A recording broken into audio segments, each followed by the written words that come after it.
Birada na to ron bay. Aw syempre sa di pa nato sugtan liguan sa nato daan. Kay nagsabot pud mi sa akong Paris bay nga alas 8 daw mi manglakaw hantod karon bay alas 11 na lang naapagyapon diri sa balay. Medyo hinahinay gyud nilang agas diri sa buntag bay kay taga-gabi ra man gud ni kusog ang agas sa ilang gripo bay. Pero di pug ka magmahay sa ilang mga tubig diri bay kay perti pong utog nawa bay. Ay utog naw sorry.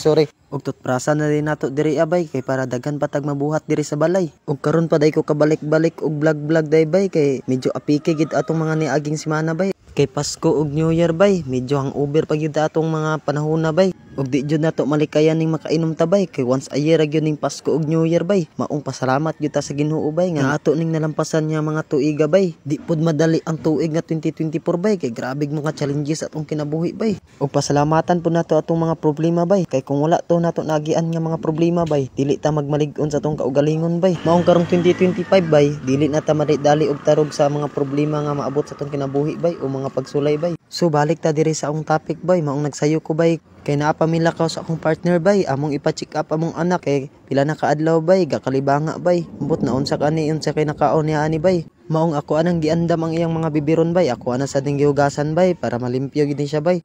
Kay ang edad sa akong anak bay 1 year pa bay, maong sensitive kaayo sa tanang butang bay. Labi na sa pagkaon ug sakto pud kaayo akong gipainit nga tubig ganina ni bukal na maong i-sterilize na nato ni ang bibiron para sure gyud siya nga limpyo bay. Ug nakita po na ko niya akong anak bay nga perti ka sweet iyang gihag ang iyang igagaw bay kay kabalo siya nga manguli na sila balingasag bay maong perti yun iyang hagbay tan-awar guna bay o. Pero iyang mama ani bay sus ambot lang ka sweet baka ni sa kuha kagay. So mao ni excited ni kay siya labo naglakaw ang hisgutan o laag. Grabe gyud kay ni siya kaabtik magdagan-dagan gyud ni siya. Gabaklay-baklay na lang pud mi ani bay well kapangita og masakyan para exercise pud sa kalawasan ba og nakakita na pud mi og masakyan bay. Ang tawag nila dire is dulog pero sa amo sa Cagayan kay baw-bao ni siya bay og badya. Padulong na pud mi ani sa ospital sa Claveria bay. Ang nakatsada lang diri sa ila bay duol ra ilang ospital bay. Pwede ra mabaklay pero kani nagsakay lang mi ani bay kay init manggod tapos luoy ang bata ba pero nice kaayo ilang view diri bay kay tsada yun kay bay relaxing kaayo ba. Ug finally nakaabot na gyud mi diri sa hospital sa Claveria bay. Unya pag entrance mo dira bay ana gyud kay fill upan diha bay. Tsada pud ni sila diri mo atiman og pasyente bay. Ug pagkahuman og fill up sa akong partner bay nagulat-ulat na lang pud mi diri sa triage area bay. Uy nawad ko nang naw niya bay oh.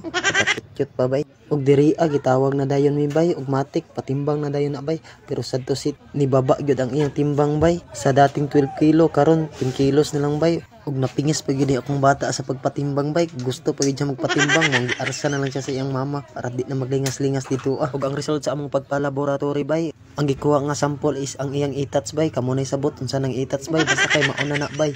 Is wala daw hugaw bay. Maong ang gi-recommend sa doktor nga tambal bay, mao na lang pud among paliton og pakanon sa saging bay. Mao gyud ni usually ginapakaon sa mga batang mag-igita bay. Ug diri nagbaklay-baklay na pud mi bay kay kapangita mi og karinderya. Tapos nakalimot ko bay nga iwas New Year man day maong wala pay mga karinderya nga open day kay daghan pa siguro og mga sobra ning mga tao. Karon ang nagpadayon lang gyapon mig baklay-baklay bay basin makakita pa may karinderya nga open bay. Medyo hawi-hawi na gyud og kinugos akong anak ani bay kay medyo taas-taas naman pud among nabaklay. Bawal ta mo reklamo ani bay kay atong partner perti pong isuga. May gamay pero yayay man di ay perting paita. Ay! Pero padayon pagyapon tagbaklay diri bay basin padag natay makita ang karinderya nga open bay. Pero ay sa duol naman din sa balay day bay. Ug diri abay nakakita na gyud may karinderya bay. Ug ang akong gihimog tig video bay ang akong partner bay wa na siya nagreklamo di bay para di siya mapiti nako bay. Piti ka ha o ako'y mapiti ani bay. Ay. Well nagulat-hulat mi bay naka-decide na lang mi nga magpalit na lang mig lutoon bay. Kay mao ra man gyapon gastuha bay.